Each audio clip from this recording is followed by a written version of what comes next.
What's up, fam? It's your man DA. Welcome back. In the video I posted a couple of days ago, I started to mention the story of when Jesus had calmed the storm on the waters. That's reflective of all of us. You know, one of the ways that the Bible gets read that I think takes away from our experience of it is when we read it strictly in a matter that refers to it as history or, anthology or, this happened only at that time and it's never going to happen again. But there's another way of approaching the scripture that I feel not only adds to it, just in terms of our experience and its dynamism, right? How dynamic it is for us, but it also adds to us and how we apply it to our life. And that's to understand it in terms of allegory, right? Not a one-to-one, like it's not metaphor per se, but it's pictures, right? They are illustrations of higher realities. And so when we think about this one particular story, what I see in it is a key that will, what I believe, help so many of us through these difficult times that we experience. Now, I've had a bunch of conversations with people, and one of the things I hear repeatedly is that the beginning of this year in particular has been difficult, to say the least. Right, between so many different complexities, family issues, losses, right, and families and friends, jobs, relationships, businesses. So much has not gone right for so many people. And yet, I'm here to tell you that it's still all good. No matter what has come your way up to this point, nothing has happened to you. And I know that may seem difficult to understand in this moment, but if you can just grab just a piece of it and hold on to it until you can grasp a little bit more, it'll begin to change your situation. Because the first thing I want you to understand is that your experience of life is what determines what you experience. Here's what I mean. How you interpret what's occurring, the meaning you give it, the judgments you make, the conclusions you come to determines any and every experience. And so as we think about, this one particular Bible story, again, Jesus is on this boat with his disciples. His disciples are up, doing their thing. He's asleep down inside the boat. The storm comes up on the sea, and the disciples really think that they're going to die, right? The waves are crazy, the wind is out of control, and they're losing their minds. And here Jesus is cooling, right? Probably doesn't even know what's happening. Or if he is aware, he's not overly concerned. And so the disciples wake him up and say, Jesus, Jesus, Jesus, don't you care that we're about to die? He's like, we're about to die. Do something. So Jesus gets up, says, peace be still, and everything cools out. The picture of our life that particular story paints is this. Think about the sea, right, as being your mind, right? There are some days everything's cool and copacetic. There's nothing really disturbing your mind, right? But there are moments, there are times when storms kick up. Our thoughts are racing. We're going to some really dark places, right? We're thinking in extremes. Worry, anxiety, depression comes up. These are the storms in our mind. The boat is simply representative of your life. It's the container of your life that you're in. And so when you feel like your thoughts are storming and they're out of control, it kind of feels like your life is on tilt, right? You don't know which way is up. You don't know which way to go to get out of it.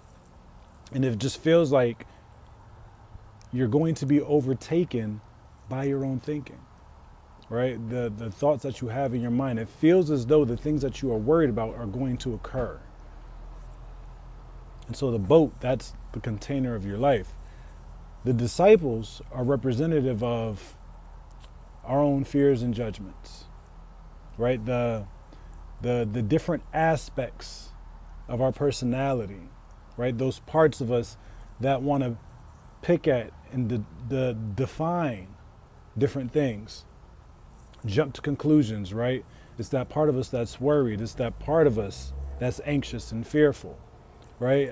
I'm surprised the Bible doesn't say that out of all of the disciples, not one of them said, hey, Jesus is in the bottom of the boat, we're good. No, it wasn't like that. It was, hey, wake him up, we're in trouble. So we all have these aspects of our identity that although we may know the truth, we still don't respond to it appropriately. That's exactly what the disciples did. They were literally walking with the man who identified himself as the way, the truth, and the life. And yet, they were still outside of themselves. And we get like that. We study mystical truths, we study metaphysics, we study universal laws, we're in masterminds, we're in coaching programs, we go on retreats, we do ayahuasca. We sit in darkness for 8 days in a row. You know, we do all of these things.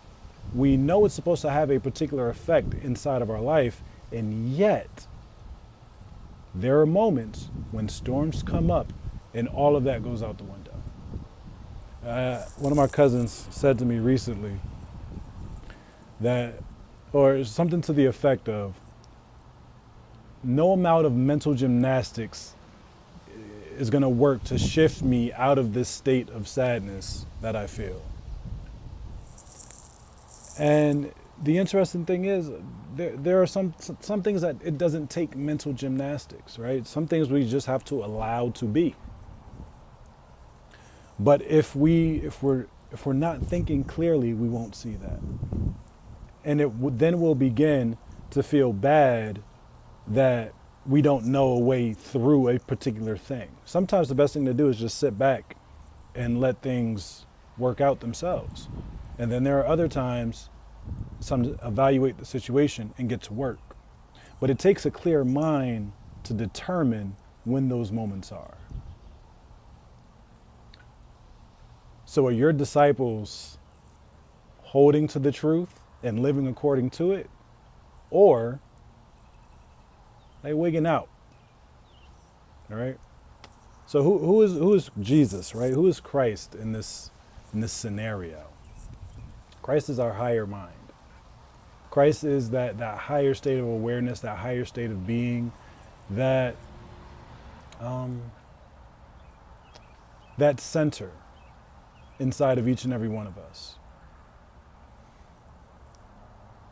And the fact of the matter is, each and every one of us has that Christ center.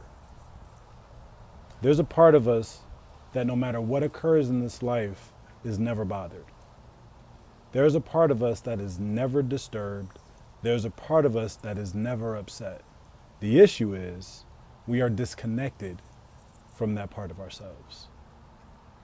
We're so used to running things and doing life basically out of our own energy that we have no conception of the fact that, hey, we're connected to a divine essence and center that is unmoved and unmovable.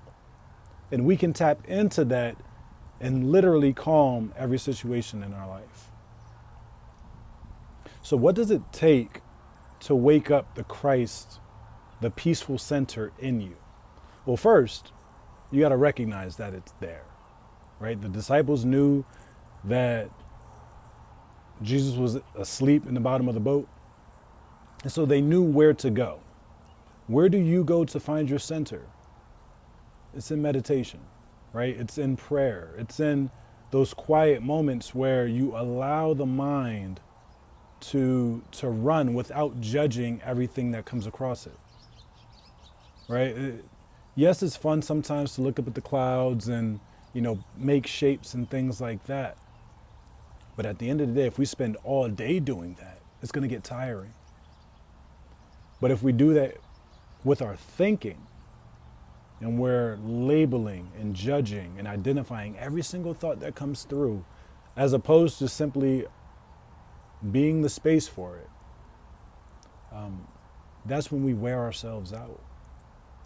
And we disconnect from the peace that we are.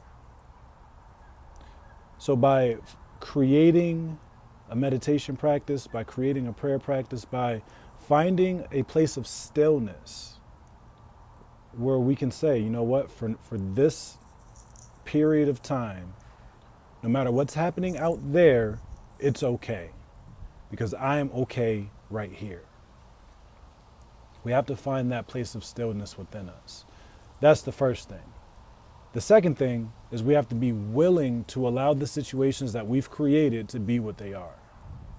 Maybe we actually haven't created each and every situation, because again, I'm thinking about the loss of a loved one, right? It's not something that we make happen. However, we can determine our response to it, right? Are we being logical in our assertion of, why a particular thing happened, or are we attributing extra importance towards something that really doesn't need to be identified as super important? So when we find that peaceful center within us and we sit in that and we allow life just to be what it is for the moment, right? No judgment. Then we can begin to formulate a plan. Just as Jesus got up, spoke to the wind and the waves, and everything was cool. That speaking, that vibration, is action in space and time. And so you may be faced with overdue bills. You might be faced with having to relocate, find a new job. Whatever the case is in your particular situation, the fact of the matter is you have access to the answers that you're seeking. But you have to be willing to face whatever's in front of you. Because taking the route of over-emotionalizing something is a surefire way to keep yourself right where you are. Because that fear induces paralysis. And that fear is the complete opposite of what we have access to. Again, that peaceful center that is always undisturbed, never moved, and is completely unshakable. It's that peace that will allow us to move forward only as long as we're willing to move forward clearly. Because when we say peace be still, it doesn't remove the obstacle in our life, but what it does, it clears away the fog and the wind and the rain that we've been living through in our thinking. By settling into that peaceful place and allowing a higher perspective to take over, that's when we can conquer anything, y'all. That's when we truly step into our power. Y'all be good.